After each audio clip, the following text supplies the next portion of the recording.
সুপ্রিয় দর্শক, আবারও আমরা ডাকসুর এই নির্বাচন স্থগিতের যে অবস্থান শিক্ষার্থীদের তা সরাসরি দেখানোর চেষ্টা করছি। আমরা এখন যুক্ত আছি ঢাকা বিশ্ববিদ্যালয়ের ভিসি চত্বর থেকে। এই ভিসি চত্বরে অবস্থান নিয়েছে বিনিয়ামিন মোল্লা সহ অন্যান্য প্রার্থীরা, এবং তার সাথে আমরা দেখতে পাচ্ছি ঢাকা বিশ্ববিদ্যালয়ের সাধারণ শিক্ষার্থীদের। তারা ডাকসু নির্বাচন যে স্থগিত হয়েছে তার প্রতিবাদে আবারও অবস্থান নিয়েছে ঢাকা বিশ্ববিদ্যালয়ের এই ভিসি চত্বরে।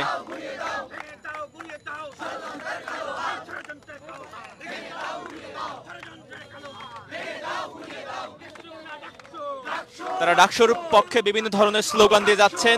তারা 9 তারিখে যে ডাকসু নির্বাচন রয়েছে তা অবিলম্বে যাতে 9 তারিখে ডাকসু নির্বাচন অনুষ্ঠিত হয় সেই জন্য তারা এখানে অবস্থান নিয়েছেন। যে হাইকোর্টের যে রায়টি দিয়েছে যে ডাকসু নির্বাচন ঢাকা বিশ্ববিদ্যালয়ের শিক্ষার্থীদের একটি অধিকার, তাই তারা বলছেন যে এই অধিকার ঢাকা বিশ্ববিদ্যালয়ের শিক্ষার্থীরাই সিদ্ধান্ত নেবে, হাইকোর্ট থেকে এই সিদ্ধান্ত আসবে না। ঠিক সেরকমটি তারা বলার চেষ্টা করেছেন। তাই অবিলম্বে 9 তারিখে যে ডাকসু নির্বাচন তা অনুষ্ঠিত হবে, সেই নির্বাচনে তারা অংশগ্রহণ করবে সেটি তারা জানাচ্ছিলেন। সেজন্য তারা আজকে ডাকসু নির্বাচন স্থগিতের প্রতিবাদে আবারও ঢাকা বিশ্ববিদ্যালয়ের এই ভিসি চত্বরে অবস্থান নিয়েছে।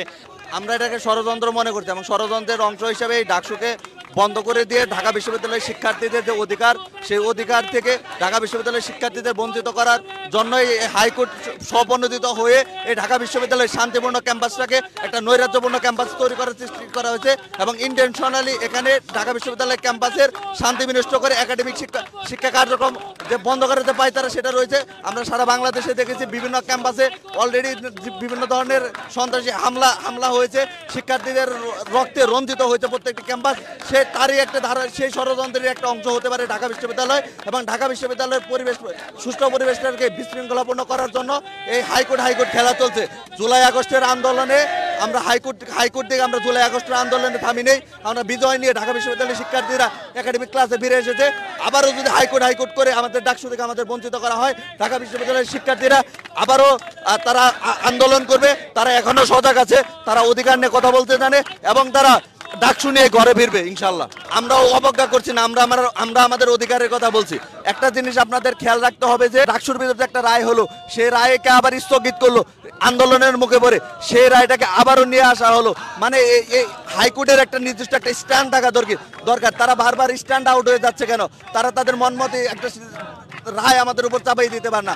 ডাকসু শিক্ষার্থীদের অধিকার, ডাকসু বাংলাদেশের ভবিষ্যৎ, ডাকসু ঢাকা বিশ্ববিদ্যালয় থেকে বাংলাদেশ পরিচালিত হয়, সেই জন্য ডাকসু হতে হবে এবং বাংলাদেশকে সঠিক পথে রাখতে হলে, গণতন্ত্রের পথে উন্মুক্ত করতে হলে, প্রশস্ত করতে হলে যে কোনো প্রকার ষড়যন্ত্র রুখে দিয়ে ডাকসুকে এই ঢাকা বিশ্ববিদ্যালয়ের নির্বাচনটা আমাদের ছাত্রদের ইনশিওর করতে হবে।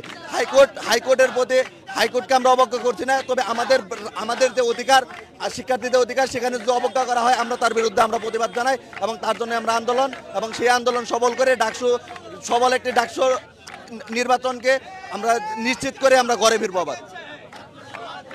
দর্শক, ঢাকা বিশ্ববিদ্যালয়ের ভিসি চত্বর থেকে আমরা যুক্ত আছি। যেমনটি দেখানোর চেষ্টা করছি যে ডাকসু নির্বাচনে চলছে নাটকীয়তা।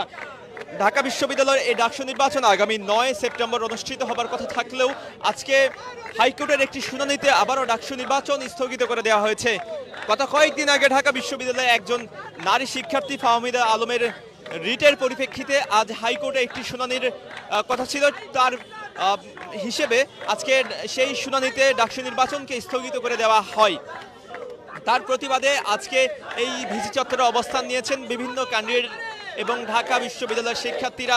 তারা বলছেন তারা হাইকোর্টকে অবজ্ঞা করছেন না, কিন্তু তাদের যে অধিকার, শিক্ষার্থীদের ন্যায্য অধিকারের প্রতি তারা দৃষ্টি রেখেই এই ঢাকা বিশ্ববিদ্যালয়ের ভিসি চত্বরের সামনে এসে অবস্থান নিয়েছেন এবং তারা যে আন্দোলন একটি চালিয়ে যাবেন, তাদের আন্দোলন যে অনেক দুর্বার হতে যাচ্ছে তার বার্তা তারা দিচ্ছেন এই ঢাকা বিশ্ববিদ্যালয়ের ভিসি চত্বরে অবস্থান নেওয়ার মাধ্যমে।